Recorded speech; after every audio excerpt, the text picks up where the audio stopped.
My name is Claire Bennett. I am 29 years old and I live in Portland, Oregon. 6 months ago, I was the happiest bride-to-be you could imagine. I thought I was marrying into a family that would love me the way my fiancé did.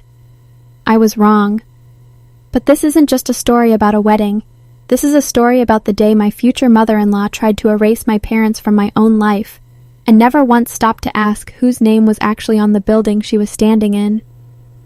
If you had told me a year ago that the woman smiling at me across the dinner table was quietly planning to humiliate my family in front of 200 guests, I would have laughed.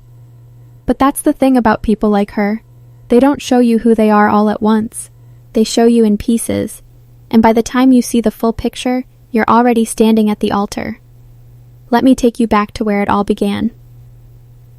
I met Daniel 3 years ago at a coffee shop 2 blocks from the small event planning company I had just started. He was kind, steady, the kind of man who remembered small details, how I took my coffee, the name of my childhood dog, the fact that my father always called me Bug.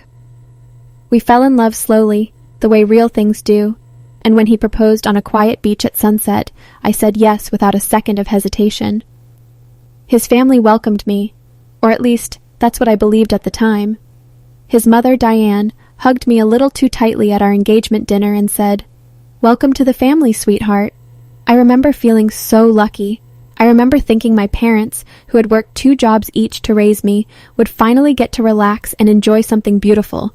But I had no idea what Diane was already planning behind that smile. The first sign came during wedding planning. Small comments, easy to dismiss on their own.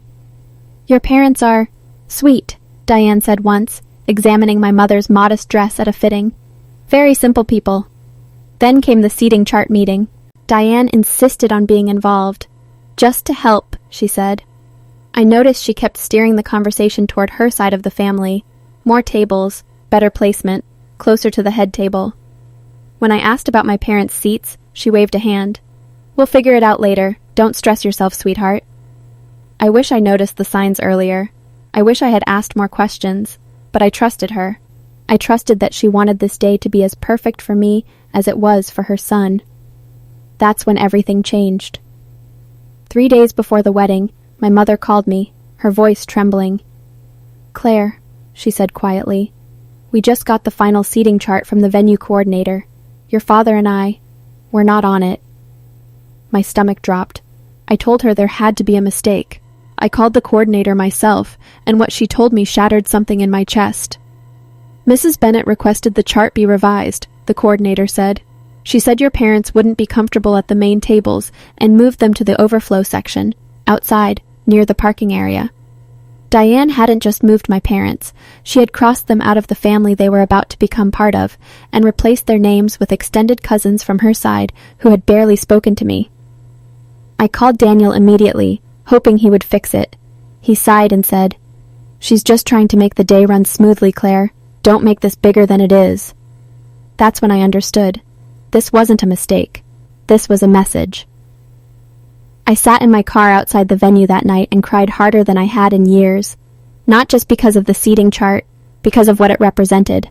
My parents had sacrificed everything for me. Double shifts, missed vacations.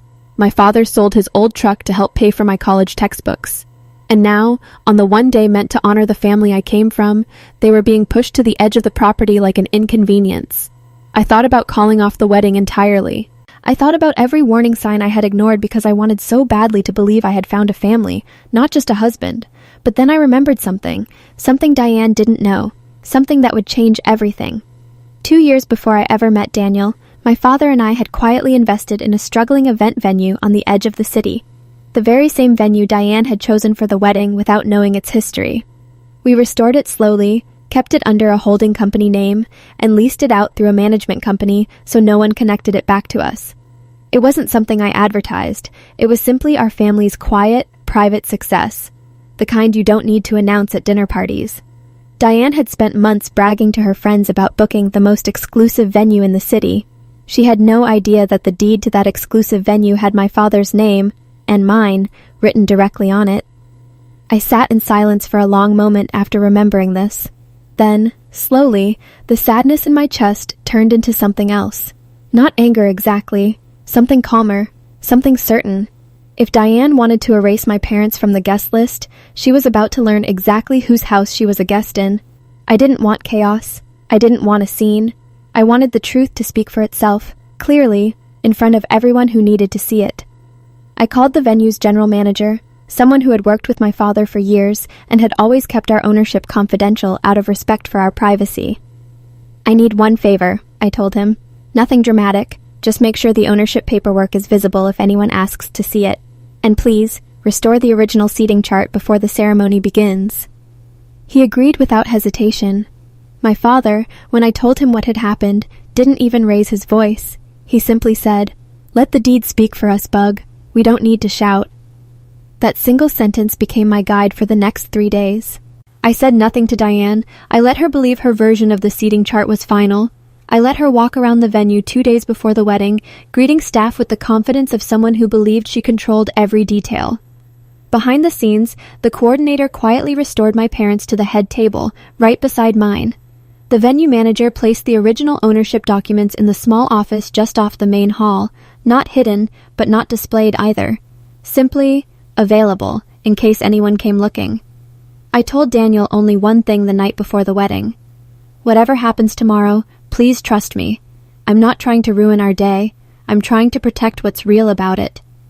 He looked at me for a long moment, and for the first time in weeks, I saw something shift in his eyes. Understanding, maybe, or fear of what was coming.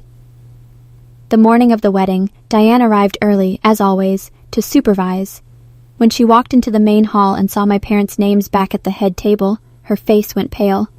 "There's been some kind of mix-up," she said sharply to the coordinator. "I specifically arranged—" "I'm sorry, Mrs. Bennett," the coordinator replied calmly. "The seating was corrected per the venue owner's instructions." Diane laughed, almost dismissively. "Owner? I booked directly with management. I know exactly who owns this place." That's when the general manager stepped forward, holding a small folder. "Actually, ma'am, if you'd like to review the ownership documentation, you're welcome to. The Bennett family has held the deed to this property for the past 2 years. The room went quiet. Diane looked at me, then at my father standing beside my mother at the head table, both of them calm, composed, completely unbothered. You own this place?" she whispered. "My father does," I said gently. "I helped him restore it. We never needed to tell anyone. We just needed you to treat my parents with the respect they deserved. That was never too much to ask." What happened next still shocks me. Diane didn't apologize. She simply turned, walked to her seat, and sat in silence for the rest of the ceremony. No longer the woman controlling the room, but a guest, just like everyone else, in a house that had never belonged to her.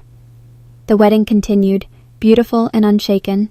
My parents sat exactly where they belonged, beside their daughter, in a venue they had quietly built with nothing but patience and hard work.